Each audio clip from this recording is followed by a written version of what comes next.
Hello and welcome to the Creators Guild podcast. I'm Chris Howell and with me, Jared Lovelady. and we are here to talk today about all things creative. And as usual, start off each episode with reading a little bit more from A Flight from Shadows. Once again, if you haven't gotten your copy, go get your copy, available on Amazon. And if you have any ideas, thoughts, questions you want to send our way, feel free to send them on. And if you want to come on, let us know. Okay, today we're beginning with Chapter 17, Wretched Jurisprudence, Cycle of Aolith, Year 12182. The law is the limiting factor in the justice of this realm. Cuvian Jurisprudence, Volume 4. It was late afternoon when Tawara emerged from her chambers. By the direction of the light reaching in through the windows, she had slept most of the day away. Upon waking, she did not give in to the images in her mind. Rather, she used them as fuel for her determination. She changed out of her now wrinkled clothes and brushed out her hair. She would go see Captain Ithrin and make her case to him. He must see reason. Athandra had been given rooms adjacent to Tawara's. As expected, she was waiting in the hall when Tawara emerged. Tawara paid no attention to the shorter woman, confident that she would follow, and set off at a determined pace. Having wound her way through the wide, sweeping corridors that led from her rooms in the north of the manor house, she reached the main entrance. Two tall marble columns, polished to shine like the finest ivory, framed the large doors of heartwood. To either side of the columns sat alabaster busts of prominent members of House Umari, many centuries dead and gone. Tawara approached the doorman and held up her hand in a demanding gesture. Without hesitation, he bowed and pulled a long brass lever affixed to an iron cog work in the floor. Slowly the cogs began to turn, and the great doors swung open silently on well-oiled hinges. Tawara turned as she passed to give the doorman a polite nod of thanks and grimaced when she saw Athandra following her several paces behind. "Come on," Tawara called back to her in an impatient tone. "We cannot have the door open so long as to let just anyone into the manor house." Athandra took skirts in hand and quickened her pace to catch up to Tawara. "I do hope I am not an inconvenience. "I am not inconveniencing you too much, my lady," Athandra replied, with a strong measure of deference in her voice. "But it is my strict instruction to be at your side at all times when you are out of your apartments. I will do my best not to interfere with your business with the captain of the guard." Tawara did not turn to acknowledge Athandra's comments. Rather, she quickened her pace out of the doors onto the front lawn. It annoyed her that Athandra had surmised her destination so quickly. "Not that it's anyone's business but my own, but yes, I am going to speak to Captain Ithrin. I must convince him to write a formal writ of charges and create a warrant for the Premier." Athandra nodded as they continued down the cobblestone path that crossed the front lawn of the manor house to the main gates. Large raised beds of cultivated flowers in nearly every color imaginable lined the path, as well as sculpted shrubberies in an alarming pattern of cubes and spheres. Tawara turned down an adjoining path that curved its way through the maze of hedges before opening onto a stone-paved parade ground. To the north sat a large domed building with gleaming windows that covered the entire southern face. Atop the dome, overlooking the parade grounds and the estate entrance, sat a magnificent dragon carved from a solid block of granite, polished until it gleamed in the bright sunlight. It stood poised as if ready to strike, with its neck arched and one clawed foreleg raised. Great veined wings swept back over its scaled body, and menacing eyes glared down, challenging anyone who approached. This was the true symbol of House Umari. The servant's livery was still embroidered with the image. It was in no way the wingless serpent that Corvin's house guard had adopted on their breastplates. Tawara shivered slightly at the sight of it. It had given her that reaction for as long as she could remember. But, be it its imposing presence or the overbearing reminder of the legacy of House Umari and all it put on her shoulders, she did not know. "It's quite menacing," Athandra commented, her gaze following Tawara's. "It is a statue, nothing more," Tawara replied, making an effort to not show how foreboding the thing was to her. As they made their way across the parade ground to the building, Tawara took the last few moments to gather her thoughts and what she would say to Captain Ithrin. He simply had to understand. She resolved that she would plead her case as long and as hard as was necessary. She would leave with nothing less than a writ of charges and warrant of arrest. Are you all right, my lady? Athandra asked. If there is anything I can do to help. No, this is something I must do myself. Something I must do for my friends. Tuara answered, her voice growing from meek to resolute as she spoke. You saw what happened, what he did to them. He cannot walk free as if it never happened. He must not, and it is I who must make sure of it.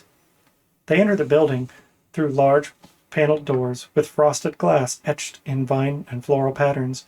The circular marble-tiled foyer was lined with columns. A gray-haired yet rakishly handsome high elf, bedecked in a dark green tunic emblazoned with the dragon of House Umari, sat behind a large, heavy desk, carved from what seemed to be a solid block of ancient oak. He rose to his feet as Tuara and Athandra approached.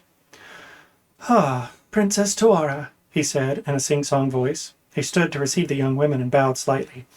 What a pleasure. And your companion? Master Beldrin, it is nice to see you as well.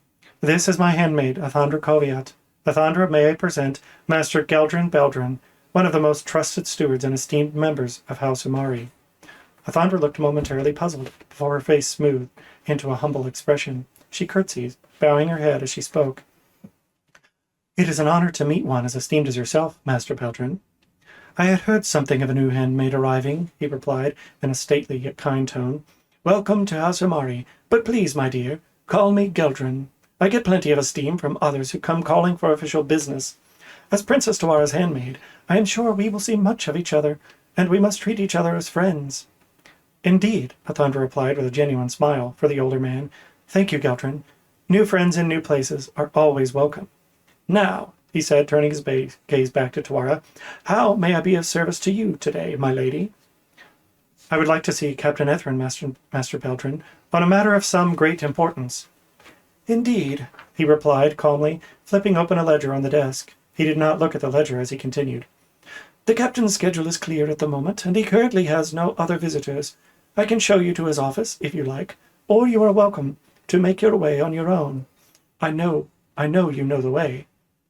Yes, we can make our own way there, if you're sure we are not interrupting. Not at all. As I said, his day is free. I know he had desk work to do, but I am quite sure he would appreciate the break. Simply knock on the door. Thank you, Master Beldrin, Tuara said. You are quite welcome, he replied and bowed slightly. Mistress Athandra, my lady. He waited for them to cross the remainder of the marble foyer and enter a broad hallway before he seated himself behind the desk again. When they were well out of earshot, Athandra let out a small giggle. What is so funny? Asked Tuara. Athandra shook her head slightly, grinning to herself. Come now, Athandra, you cannot laugh to yourself and keep me in the dark. What is it? I'm sorry, my lady, Athandra said, a giggle slipping out again. Geldrin? Beldrin? What were his parents thinking? A louder laugh slipped out, and she covered her mouth shamefully. Tuara smiled as well. She had always thought it was a humorous name. When she was younger, she had offered her own laughter at the way it sounded as well. You don't find it as funny as I do, my lady, Athandra said, still grinning. Oh, I used to think it was funny, but I have gotten used to it over the years. Besides, Geldrin isn't his real name. It is a name he chose for himself. He chose it? But why and how? What is his real name? I am not sure if anyone in House Umari knows his real name.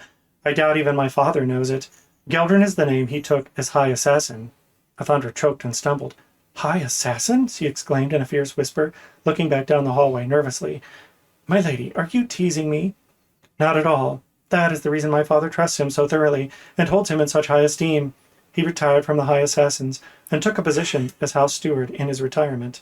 But, Athandra stuttered, but he's so old and friendly, and he's skinny and kind and, well, old. She cut off, shaking her head slightly. Oh, he is much, much older than he looks. I am quite sure of that, said Tuara. And I think everything you just described is what made him such a good assassin. At least, I understand that he was a good assassin. I do not have much to go on, besides what my father has told me. I do not know of anyone he assassinated, but that would be the case of a good assassin, would it not? Athandra looked at Tuara dubiously. Are you sure you are not playing a prank on me, my lady? She asked. Why would your father hire a retired assassin and make it known to everyone? We are not such good friends to play pranks on one another, Athandra, Tuara replied, her voice taking on a slightly cooler edge. Besides, it is good for people to know he was an assassin. It keeps them wary. Anyone who enters the State House with ill intentions, knows they must face an assassin. And as you say, he is so unassuming they are sure to mistake him or underestimate him. But I have seen him exercise and train in the arena. I do not think there is a soldier, or perhaps 5 soldiers, in my father's house that he could not face down and kill on his own if he needed to. Athandra once more glanced back the way they had come. I hope he didn't hear me laugh at his name, she said distractedly. Tuara did laugh then, much to Athandra's chagrin. They had reached the end of the hallway and paused in front of a large, brass-bound wooden door. Tuara remembered the reason they had come. Her mirth left her, and she took in a deep breath, letting it out slowly. Nodding to herself, she stepped forward and took the simple brass knocker in hand, giving the door 3 solid raps. Captain Ethrin, it is Tuara. I must speak with you, she announced. After a few moments that seemed to take forever, the latch on the plain but sturdy wooden door could be heard, and the door creaked open. Tuara and Athandra, is it? Please come in, Ethrin said in a welcoming manner. Thank you, Captain. The 2 women spoke nearly simultaneously and entered through the door into the ante-room of the captain's private offices. I would appreciate you taking a few minutes to talk with me, Captain, Tuara began once they were inside. It is of the utmost importance, I assure you. Yes, I had a feeling I would hear from you, the captain said. And let me say, first off, before we get started, that I think the way things were handled with the Trekken was inexcusable, if for no reason other than not respecting the death rights of another culture. Now have a seat in my office, and we can hear what you have come to discuss. The 3 crossed the small anteroom. The heels of Captain Ethrin's boots clacked loudly on the marble floor tiles in the sparsely furnished room as they made their way to the office proper. Once inside, the captain gestured to well-cushioned high-backed chairs in front of his marble-topped writing desk. Please be seated, and let's get started, he said as he made his way behind the large desk and followed his own invitation. Where are my manners? May I offer you refreshment before we begin? Athandra nodded yes as they took their seats, but Tuara stiffly shook her head no and began to speak before Athandra had the opportunity to utter an affirmative reply. No, Captain, we are not here for pleasantries. I have come with a demand for action, and I will not leave until I am heard out and received satisfaction, she said, slapping her palm down on the desktop as she sat. Now, Tuara, you know there is no need for such a display with me, Ethrin said in a well-practiced tone of deference and patience. I will hear you out in full with a fair ear, as I would with anyone. I will start by making the none-too-difficult assumption that this has to do with Premier Corvin. I will also assume that as you have come to me directly, it is a matter that requires legal or martial authority. Am I correct in these assumptions? Tuara sat for a moment with forced calm on her face before she spoke. You are. I have come to demand. She paused. She would get nowhere with rage-fueled words with the captain, and she knew better. She started again with an apology.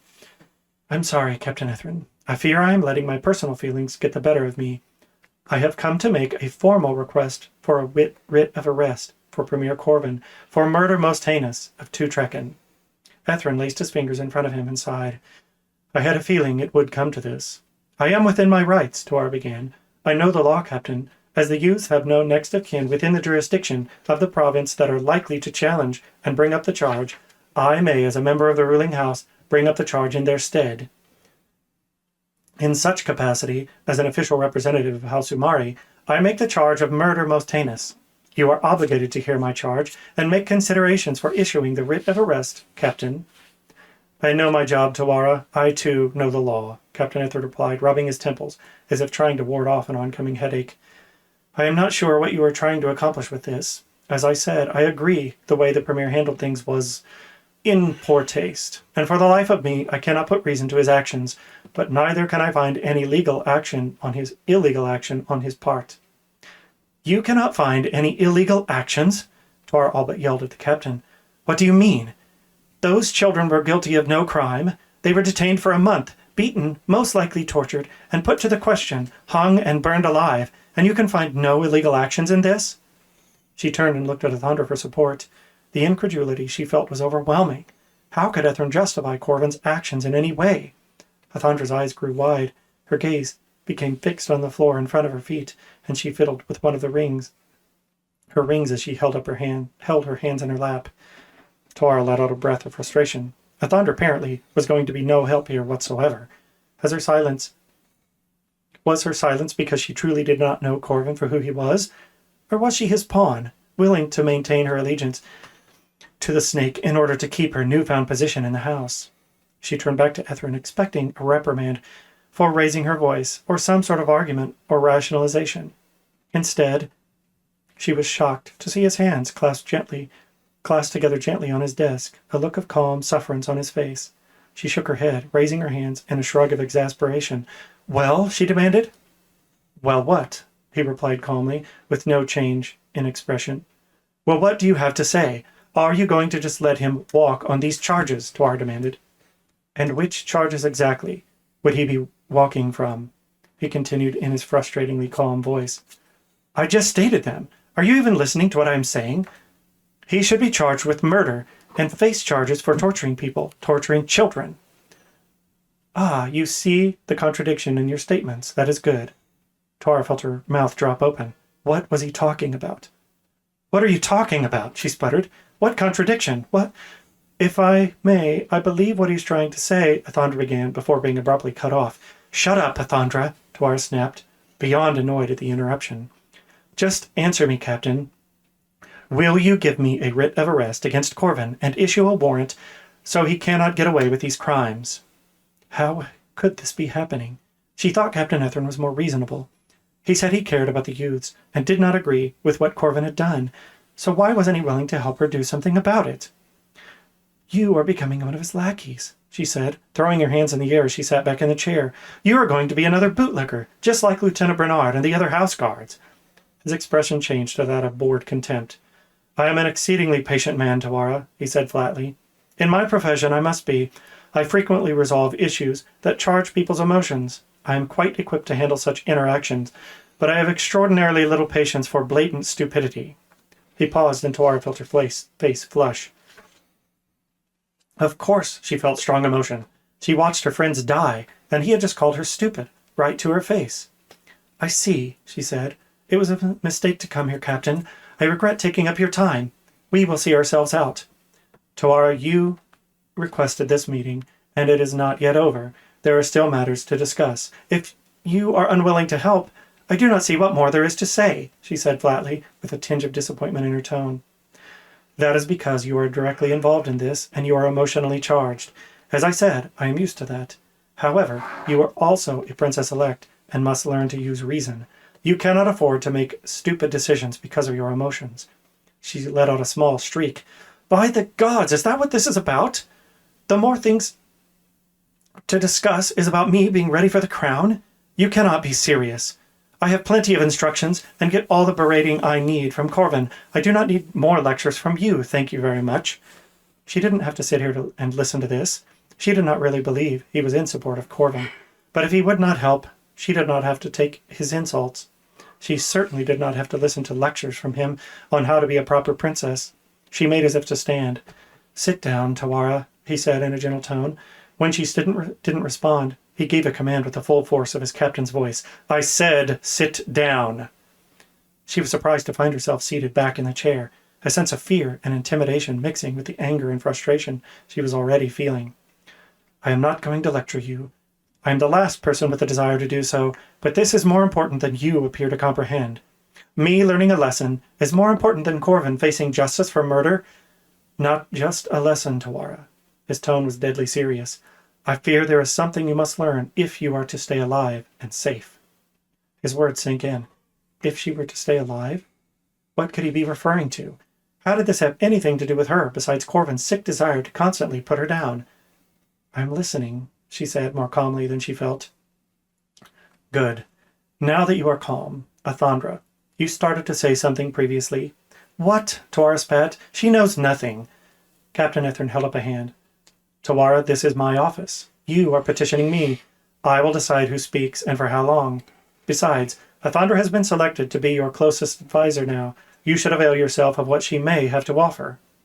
Tuara rolled her eyes, but placed her hands in her lap and turned to give Athandra a look of disdain. He turned to Athandra. "Please add your voice to the conversation."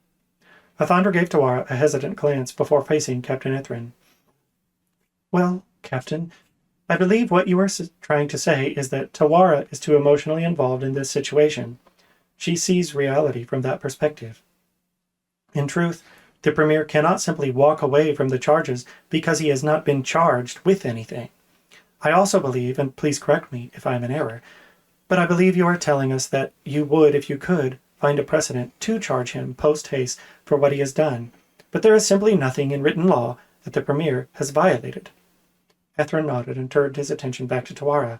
It was clear to her that he was anticipating, or at least hoping, to see some inkling of understanding in her expression. I believe I understand, Captain. I do not like it. Do not like it in the extreme, but I believe I understand. Corvin cannot simply be charged with a crime, with only one's demand for justice for cause. But surely there is something in the law that he has done to warrant some semblance of justice? I am afraid not. Believe me, I have spent hours poring over the laws regarding the treatment of prisoners, even law specific to Trekken matters. And as for their execution, if the Premier acting as the Baron dictates that someone's misconduct warrants such a penalty, only overwhelming evidence to the contrary, or an intervention from higher authority, such as your father, can stay the verdict and imposition of sentence. Tawara dropped her head in defeat and sighed. Then there truly is nothing that can be done, she said. You still have not spoken with him. Perhaps he has some explanation, Thondra offered comfortingly, as she placed a hand gently on Tawara's knee. Tawara shifted her gaze from the floor to Thondra's hand. Using 2 fingers, she casually took Thondra's hand by the wrist, lifted it from her knee, and dropped it into Thondra's lap. Thondra looked over at her in disappointment and laced her fingers together, resting them on her knees. Tawara ignored the reaction. What was this Woodard thinking? Did she think they were friends? They barely knew one another. Instead, she focused on Captain Ithrin. The captain appeared not to have noticed the exchange. I would dissuade you from taking any action or pursuing this matter any further. You have come to me. I have given you my decision. There is nothing in the law that can be done against the Premier. If you continue to pursue this, there could be more dire issues to deal with. I will certainly speak to him, Captain, if for no other reason than to demand an explanation as to why things were done the way they were, and why he ordered such treatment of the human children. Those 2 children had been given their colors, remember. That made them adults in the eyes of the Trekken, and under Kuvian law as well. Still, she replied stubbornly, I want an explanation, and I want it from him directly. The matter is too salient to simply brush my concerns aside, as he has in the past. Captain Ithrin sighed, leaning back in his chair. He stared into Tawara's eyes for a few moments before responding. Tawara, I think you already know the reason why. If you do not, then I have severely misjudged your intelligence. I know the reason, Tawara said incredulously. If you mean that I understand that Corvin is a snake and a rotten bastard, then yes, I believe I understand. You are getting emotional again, Captain Ithrin replied flatly. Stop thinking with your feelings and use your head. Corvin had those children locked away for a month. Why would he take them to the market this morning? Why do you think Lieutenant Bernard set fire to them when he did? Tawara paused, her mind reeling. Was Captain Ithrin as aware of Corvin as she was? Did he really see things so clearly? She thought she was coming to convince him of how terrible Corvin was, so he would issue a writ for his arrest. But even without the writ, his words led the discussion in a direction she never would have considered. He waited until I was able to leave my rooms. Her voice was hesitant. She was saying this out loud to the captain of the Provincial Guard. He knew I would be in the square this morning, that I would want to see the Trekken as soon as I could. Bernard waited until he saw me before he told his men to light the fires. He did it to get to me, to somehow hurt me. It is no different than when we are in the practice ring with the swords. He finds a vulnerable spot and waits for the right time to pounce and do me the most harm. That's right, Captain Ithrin replied, his words measured. He has always done it. He treated your mother in the same manner, but she was wise to him and would not allow him to bait her so easily as he is able to you. She kept him from you. But when she passed, all his twisted focus was trained on you. How he did not act on it. Oh, he did not act on it. Not for many years, with the exception of backhanded comments here and there. Now and for the last several years, since your ascension into adulthood, he has come at you in full. He becomes bolder with it as time passes as well. I had hoped Tessera might be able to keep him at bay, but her influence in the house has diminished over the years, and many abuses have been turned in her direction. Corvin has been able to plant himself firmly in your father's house as the sole voice of authority. Your father sees him as indispensable. I have a measure of protection against him, given my position, but even I am not immune to his usurpations. Lieutenant Bernard and his ilk are a testament to that." He paused momentarily, and Tuara saw him sitting behind his desk. He looked like a man carrying the world on his shoulders. His strong, handsome features looked haggard and old for a moment. He inhaled deeply, and the image was gone. "My lady," he said, his tone pleading, "you are intelligent and headstrong. You have also been bullied and manipulated all your life by a man whose motivations I cannot guess. This recent action crossed a line. When I say I am worried for your safety, I am sincere, and not only regarding Corvin. The threats from the eastern provinces are real. If the attack on your person is not enough to show that, then the death of the other princesses should be. We are not yet certain from where the attacks originated, but the entire province has a strong idea. The division between East and West has seemed to grow wider and include more hostilities of late. Many fear impending war if the turmoil continues its current trajectory. It is well known that both you and Lady Farandane had ambitions to vie for the role of Queen's accolade. Success on either of your parts would place more power in Western Province hands. While we are not yet certain, it appears those in the East may have designs to thwart those plans before they can come to fruition. I have already set some of my own most trusted men to watch you constantly. As of this very afternoon, a small group of my men will never be far from you. They will be in plain clothes. They will blend in. For your protection, and theirs, you will not know who they are. But now know this. They have instructions to act independently to protect you at all costs from anything they see as a threat to you." He turned and looked at Athandra, but continued to address Tuara. Athandra turned his gaze with one of consideration. "I know you may have some misgivings about your new handmaid. I am unsure myself at this point. The circumstances of her arrival are very suspect, and they are orchestrated by Corvin himself. Whether she is a spy or an unwitting pawn, I do not yet know. Given that she will be at your side continuously, I see no need to try to keep information from her that she will eventually know one way or another. Personally, I think she seems bright and enthusiastic to be here, and everything I have been able to find out about her leads me to hope she can be trusted. But even if she cannot, if she leaves this room and runs directly to Corvin and discloses everything we have discussed here today, it will serve to place both her and Corvin on notice. My men are better than his, my authority is nearly as strong as his, and my will is iron. We will be watching, and we will intercede if the need arises." Athandra sat silent, looking at Tuara, eyes hopeful. Ethrin sat back in his chair and looked at Tuara again. Tuara felt a surge of respect for this man. He had placed his allegiance at her feet. But the feeling slipped away quickly. What if this was a ploy? What if Ethrin were simply playing a role? What if he left this meeting to go straight to Corvin himself? She wanted to trust him. She wanted his words to be real, but she could not let herself feel that much hope. She hoped her face gave nothing away. Whether she trusted him or not, he had to believe that she did. "I thank you, Captain. That eases my mind. I am glad I am able to look to someone in this house whom I can trust has my best interest at heart." She let out a sigh, almost afraid to ask her next question. "Captain," she said hesitantly, "the other two Trekken, Meg and Fram. Master Maris told me you might be able to answer my inquiry as to their status. All he was able to tell me is that they were taken west." Her voice trembled at that last, and she forced herself to swallow the lump in her throat. She looked at the captain, hoping he would see the pleading in her eyes and give her an answer that would at least diminish the pain from the deaths of Jephram and Traylon. She felt her heart sink as he sat forward, and his face dropped. He spoke as if reading her thoughts.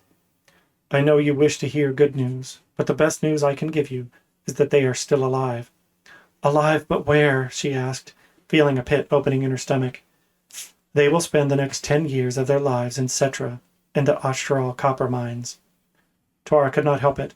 She dropped her head into her hands and sobbed. She had feared this was what Maris had meant when he said they had gone west. She fought to bring her emotions under control and quickly sat up, scrubbing the tears from her cheeks. "Then they have been issued a death sentence as well," she said, her voice sounding dry in her own ears. "No one returns from the mines, not even the Alkari." "I'm sorry, Tuara," Ethrin said. "I knew they were being held, but learned of their transfer to the west too late. By the time I discovered their departure, they were beyond even my reach."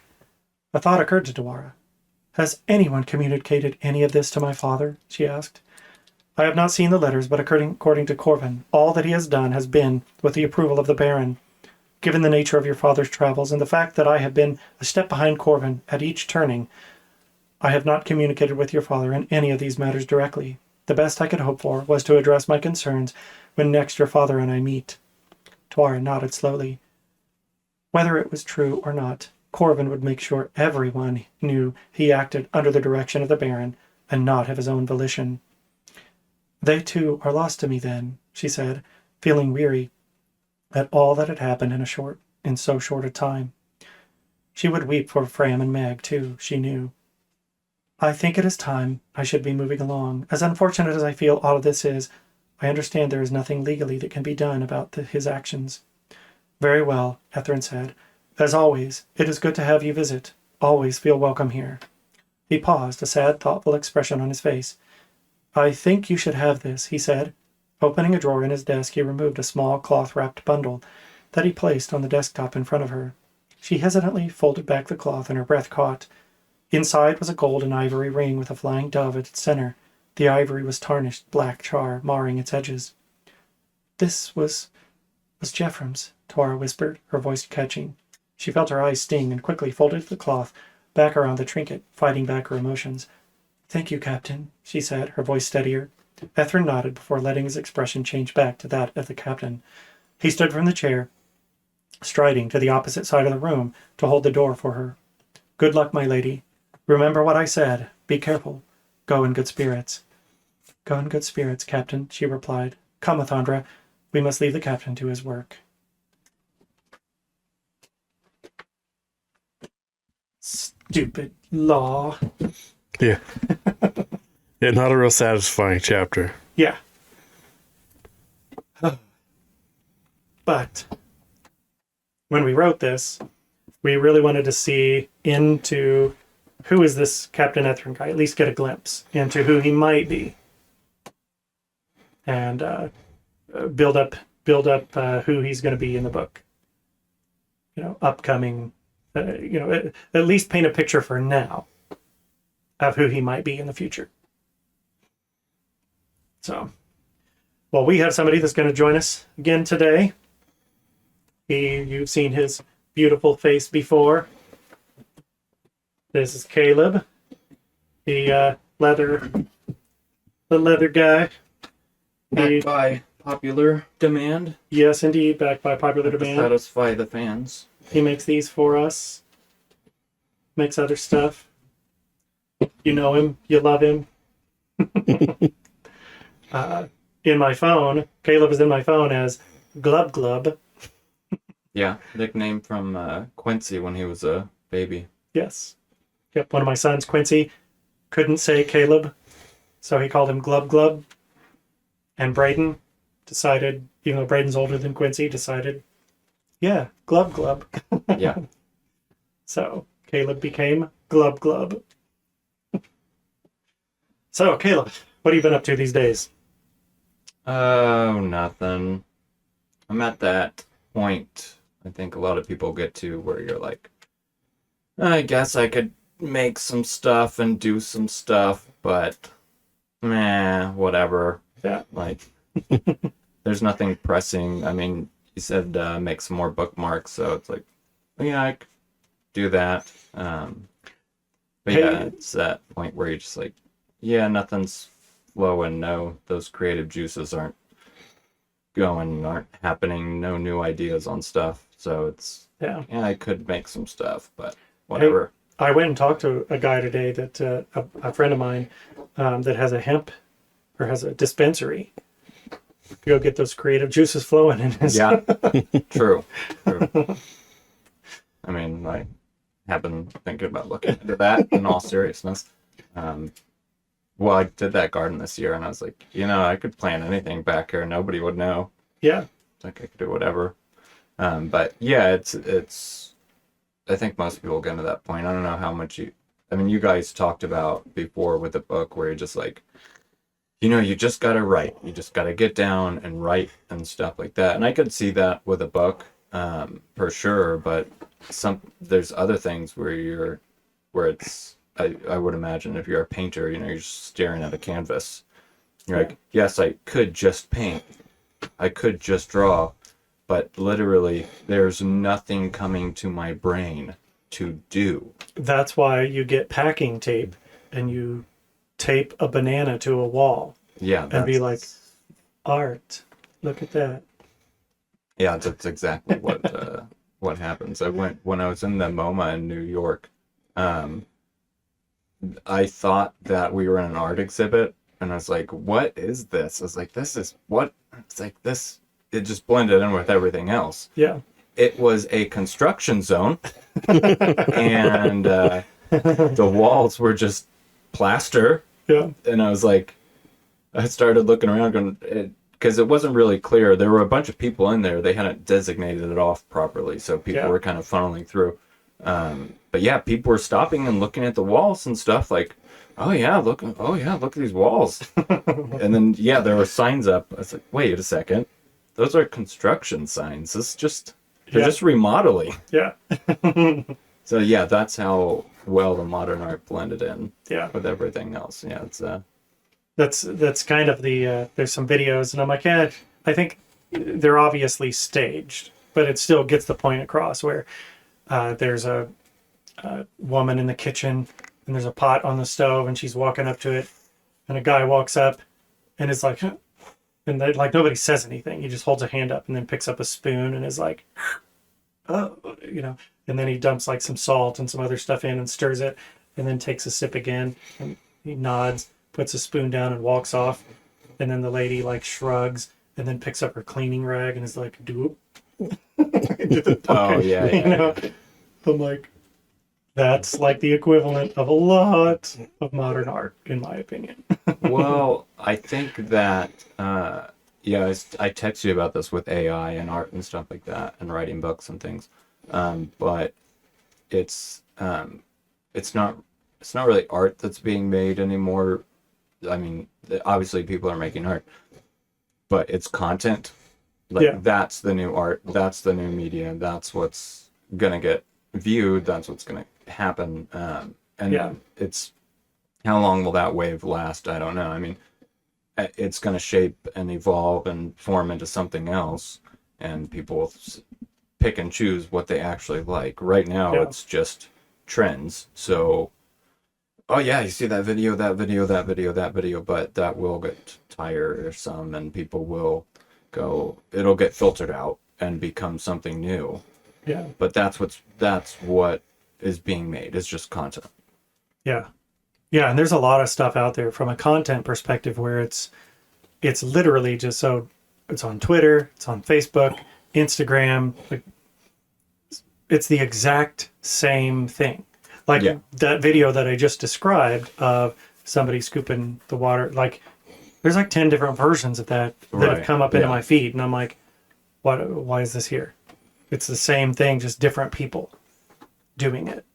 Yeah, and that's also I mean, like I'm saying right now, I don't have anything new coming to mind, but I could just make content.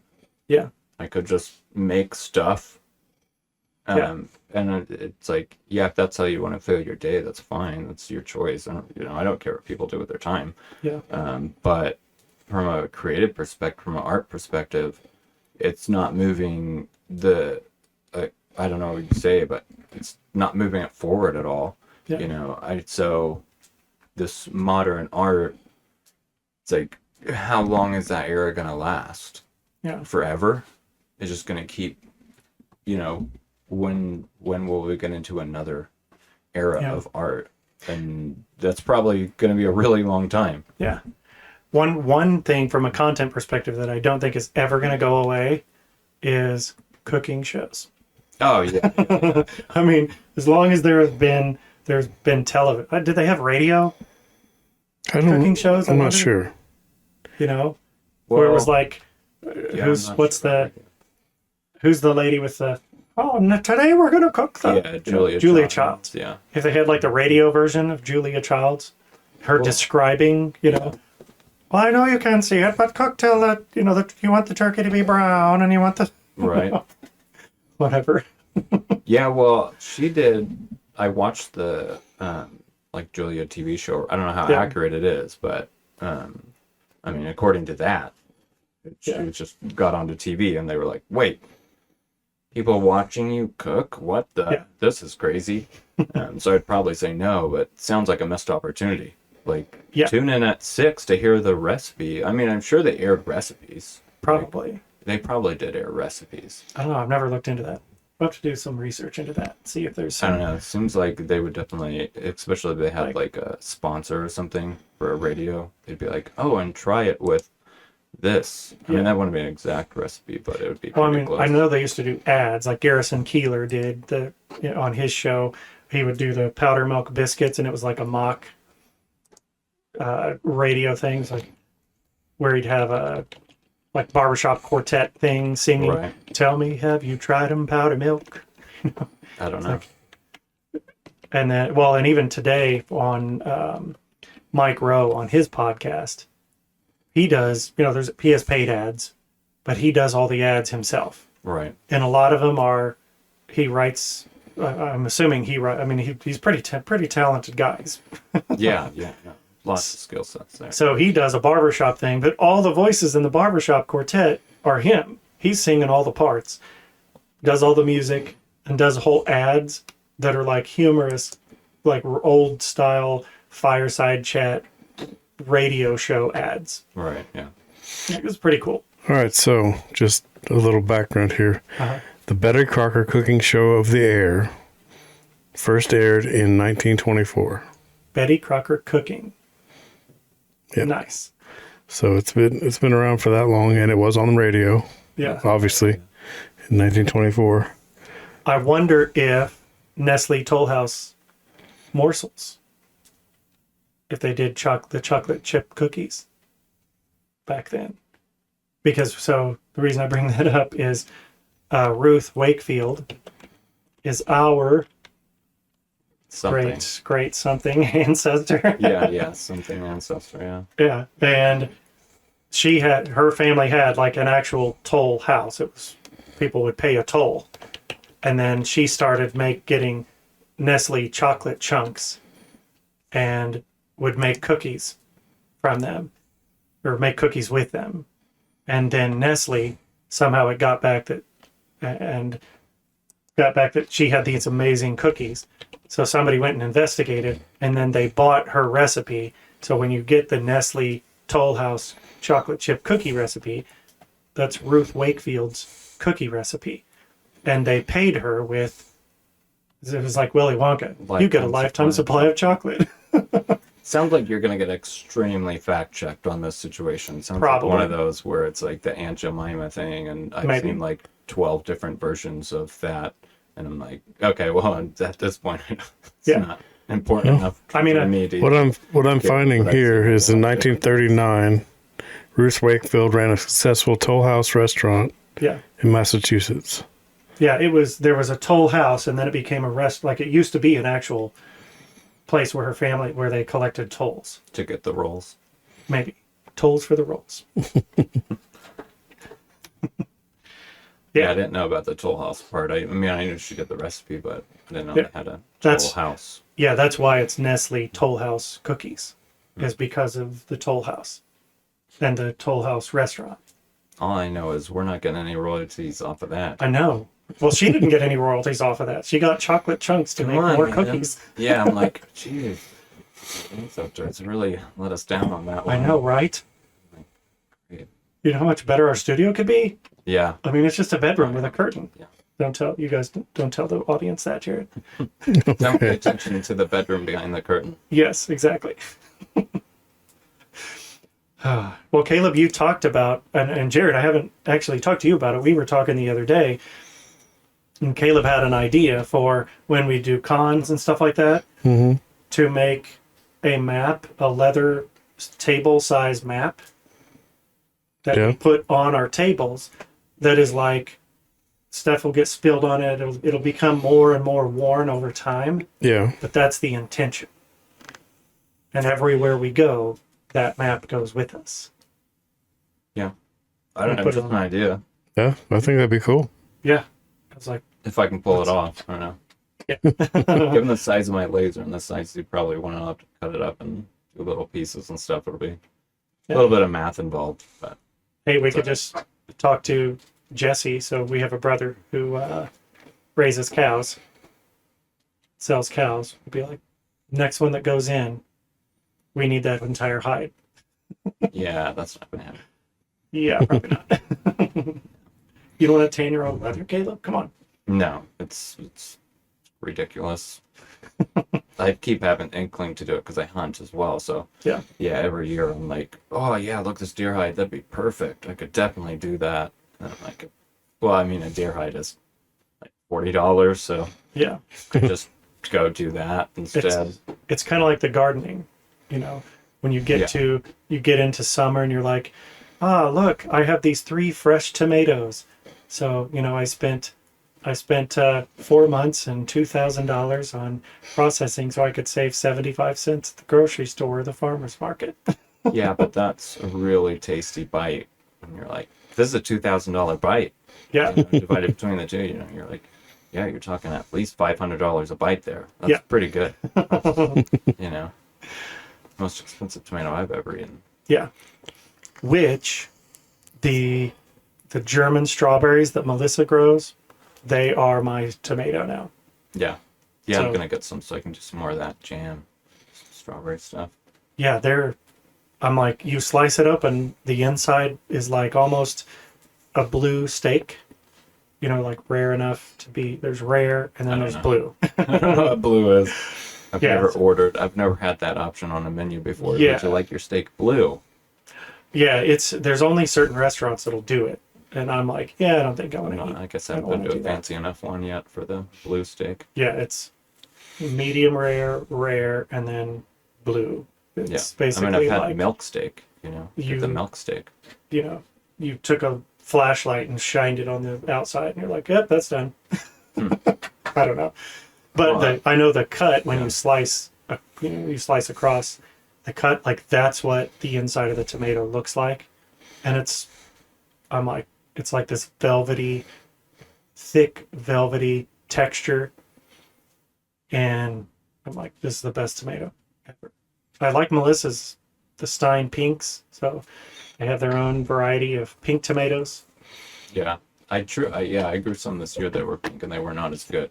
Yeah. Like I was like, oh, I know it's like pink tomato. Yeah, that's the same. And they were okay, but yeah, not even close to the same at all. Yeah. Yeah. I mean, I don't know what they're doing out there to it, but whatever they're doing, it works. So I'm not going to question the method. Yeah. I don't know. Brad's probably like sacrificing to some Mayan gods or something out there. Make my tomatoes. Right. Got a tomato suit on, dancing out there. Yeah. Something. Yeah. Well, Bob's Burgers, the tomato outfit. He probably. The burger outfit? I don't know. Well, he had a burger. Didn't he have a tomato outfit too? Maybe. I thought one of the other kids did. I mean, I thought somebody had a tomato outfit on Bob's Burgers. I don't know about the tomato one.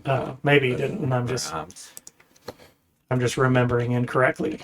Well, I mean, in that case, every burger should taste good because you kill an animal, so yeah. Technically, we're like sacrificing it. So, but are you sacrificing it to the burger gods? That's true. Maybe you can't sacrifice burger to the burger gods. You have to sacrifice something else. Oh, okay, yeah. Like, maybe you have to like get a bunch of leeks and hold them up over your sink and be like, get a golden knife, lay them all out on your cutting board, hold the knife up and be like, I sacrifice these leeks to the burger god. Yeah. So so I know I messaged you about this, and it's probably something more to talk to somebody else that's an actual writer. Thanks. Rather than me. No, not this. The gotcha. other direction. Yeah. But I haven't read the whole book yet. Just confess that now. But what about stuff like that in books where it's like, well, you can make up something like that and be like, oh yeah, you wear one shoe at the table. That's well, that kind of goes to do it. You had texted me the other day, and I actually put that in the notes of. It kind of goes along with what you texted me yesterday. So Caleb and I will text each other. Caleb texts me a lot. Time to get into everything, but no.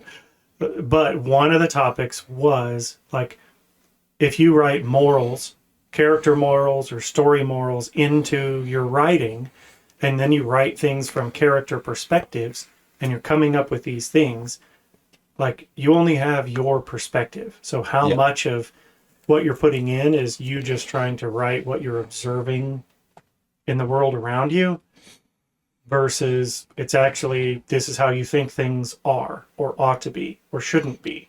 Right. And a part of that is, do you have a responsibility to your readers not to go too crazy with it?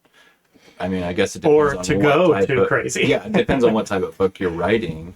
But if you're expecting, this type of audience is going to be reading this, well, if you're expecting an American audience or someone else from, I don't know, whatever country, it's like, okay, well, their morals may not be the same as yours, or their values may not, if I'm writing a Christian book or a Christian fantasy book, I'm like, yeah, there's going to be some stricter stuff going on inside of there. Whereas if it's just a horror or something, then I could morally justify a lot of actions by the characters. Yeah. Well, look at the chapter we just read. We're talking about, is it or is it not moral for Corvin to execute those kids? And where is the line? Well, and that's the thing. In that world, is it morally acceptable? Well, I'm Corbin. I'm this elf powerful guy. It's acceptable for me to do this.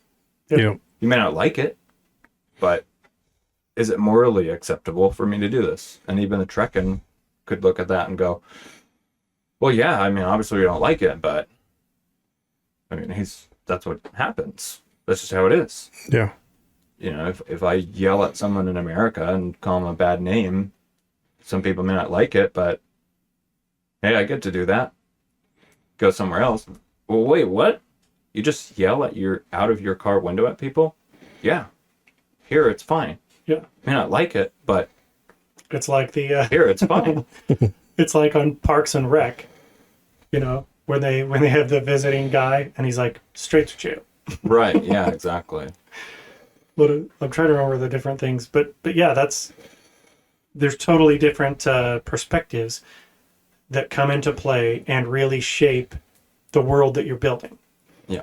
Tamothy asked, our older sister Tamothy had asked when she read through that part of the book, she was like, well, is this a thing in your world? Do people get burned alive? Right. Like, is everyone shocked? Like, oh no, this shouldn't have happened. Or are they shocked that, well, it shouldn't have happened to them, we don't think, but we burn people alive around here. Yeah. So, and that's really, we'll get into some of that more as the story goes along, but that goes to that thing from what you were saying about traditions, morals, and just different superstitions, all the different things that come into play that all tie together. Like you said, you have to wear only one shoe at the table, to keep the flurkins from coming to get you at night. Well, when I was eating lunch, I was like, are my elbows on the table? And it's like, wait a minute, I don't care. Yeah. I don't even know why I would think about that. That's ridiculous. Yeah. Nobody in here cares about that. But it's a thing that exists. Yeah.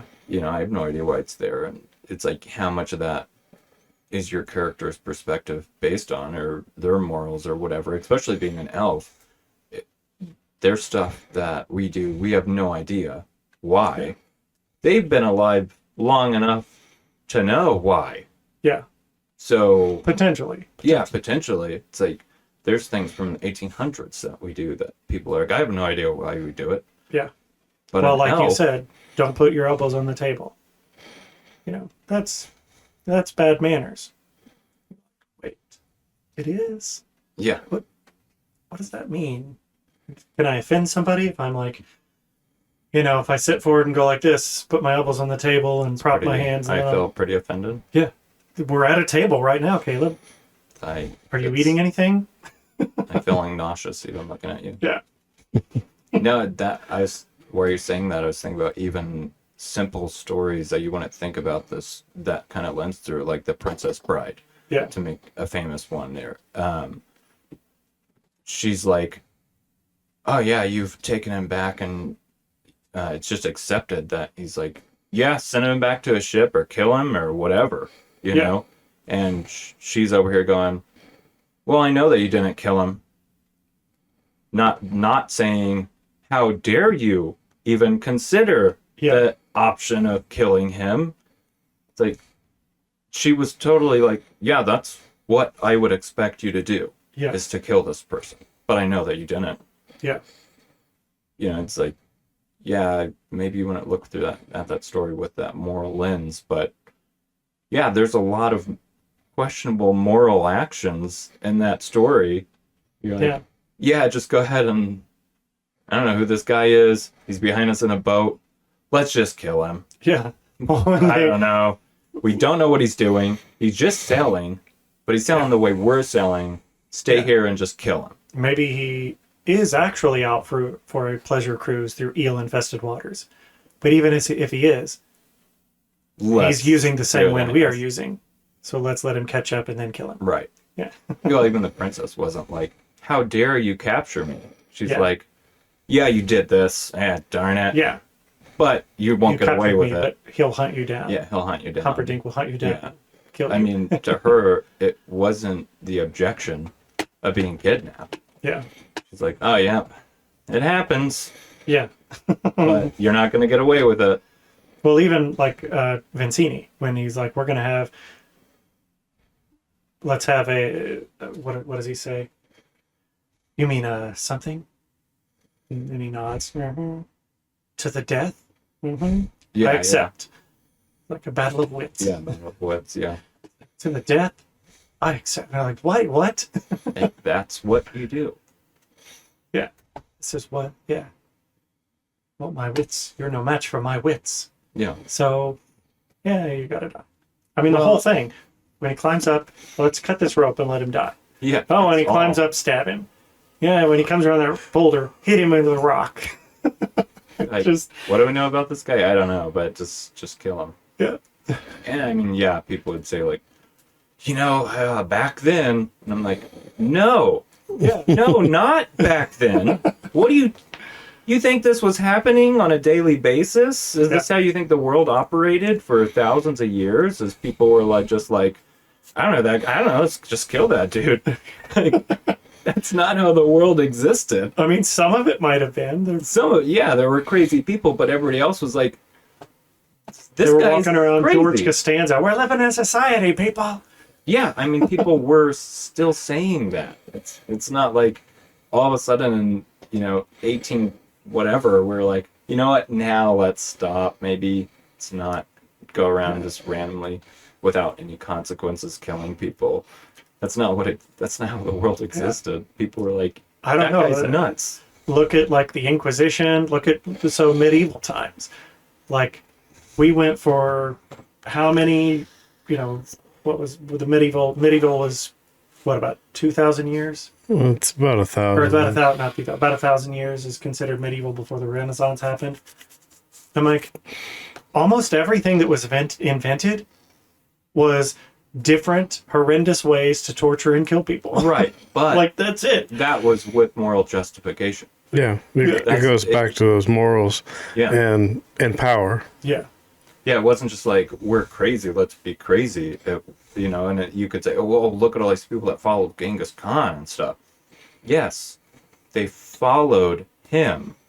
There was a moral justification for their actions. Yeah. It's like, oh, these hordes of people, and even look at the Crusades. It's like, yes, there were moral justifications for it. They weren't just crazy people that just randomly were like, I don't know who that guy is. I don't know either. Just stab him, I guess. Yeah. No, we're going to stab you, but for a reason, you get it. Yeah. Like you're following us, so I'll give you a chance to rest, and then I'm going to kill you. Right. Yeah, I mean, that's, I don't know. Like I said, that's probably something more to talk to, I don't know, to another author about, to get into more deeply. I can look at it from a philosophical perspective, but I'm like, other than that, I haven't written a book, so I don't know. Yeah, and it's interesting. I've read a lot of different authors. Movies too. I watch variety of movies, and I'm like, you get into some of the some of the horror genre stuff in movies, and it's like, how bloody and gory can you make things? Right. Yeah. You know what I mean? And it's like, yeah, that most people aren't going to enjoy that. No, but if you, I mean, even with that, if you make the world, and that's the part of it is it acceptable in that world? Yeah. It's not just making it bloody. It's morally acceptable in this person's reality that they exist in, or even within this family that they're raised in. It's acceptable. You know, if you have a high elf, the rules are going to be different for this person compared to a Trekken person. It's like, yeah, I get to do that. I'm a high elf. Yeah. Well, I mean, in the book, so Geldrin was a high assassin. Yeah, we just hired him. You know, and there are going to be other characters like that come up, and it's like, as our world is revealed in our books, you know, hopefully readers get the sense that there's something off. Right. About we're like, oh wait, we just actively have, like, yeah, there's people that assassinate each other. Yeah, sometimes we just go to war. I mean, the prison cells where we have special dungeon down below. Oh, those are for people the political prisoners that, you know, are people we just, Political we want them to pleasure. disappear. I mean, whatever. Yeah. I don't know what they're doing, these elves down there in their Yeah. special dungeons. I have no idea. That's true. That's true. Now someone's gonna get that out of that book and be like, wait a minute. What are they putting this in here for? Yeah. What's your inspiration for that chapter, by the way? Yeah. Like, well, we saw this episode of Rick and Morty. Yeah. That's so painful, which means I like it. Yeah. It brings me so much discomfort. It brings me pleasure. Right. Exactly. Yeah. So, I mean, it's an interesting concept to consider. Like, how do the morals apply in any of the worlds that are in any story that's out there? Why do they exist the way that they do? What was the author's motivation, or creators, or, you know, whoever developed it? What was their motivation? What worldview did they have, and how much of their personal worldview is reflected in those morals, or how many things where they are like, oh, if this was reality, this would be abhorrent and terrible. Let me write it in a book. Right. Yeah, I mean, it's I guess it depends on if you want a clear idea of who good guy is, who bad guy is, and it would depend on how much world building you actually want to do. Yeah. Or let's base it around what exists now, and then there is a clear defined Voldemort's the bad guy. Yeah. And Harry Potter's the good guy. Yeah. How do you know he's the bad guy? He calls himself the Dark Lord. It's like, I don't know. I thought it sounded cool. Yeah. Like, yeah, you could morally justify a lot of things inside of that. And you could, but in that world, it's morally reprehensible. Yeah. Blah, blah, blah. What he did. Yeah. So you go, okay, yeah, that it doesn't matter. You could theorize a lot of stuff, but at the end of the day, in that world, it's bad to do this. Yeah. You did it. That's bad. It's the Voldemort is the equivalent of Doofenshmirtz Evil Incorporated, where you're like, yep, bad guy. How do you know? The name Evil Incorporated is in his name. You know? Yeah, true. Like, well, what does he do? Well, everything he does is bad guy stuff. Why? That's what bad guys do. Yeah. Like, literally everything he does. That's bad guy stuff. All of it.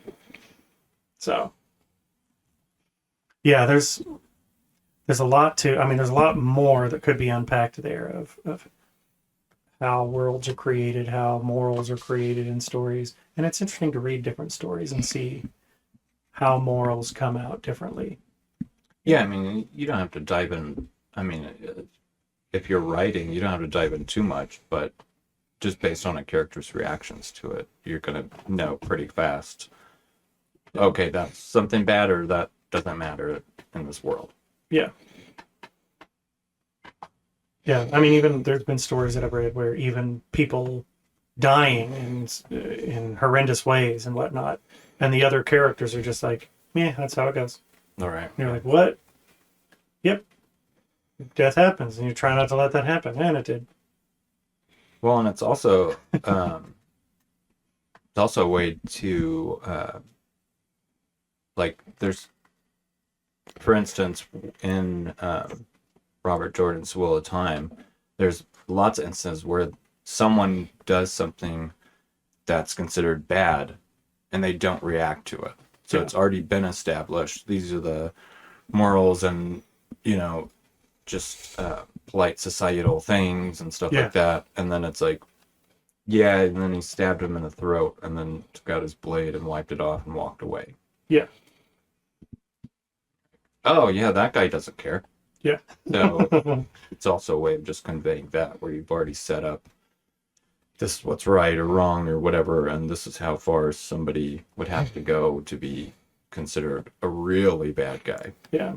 Well, and it's one of the things with that in particular, Robert, the Wheel of Time in particular, that I like about it is you have all the different regions. You have Tyr and Andor and Shinar and all the different regions, and some things that are morally acceptable in one region are not in the other. Then you have this whole overshadowing thing of certain kingdoms or provinces or whatever where the White Cloaks exist, and they ride around and they have their own code that sometimes aligns with those regions and sometimes doesn't, and they're like, no, everybody's got to do what we want, and it's like, it's interesting.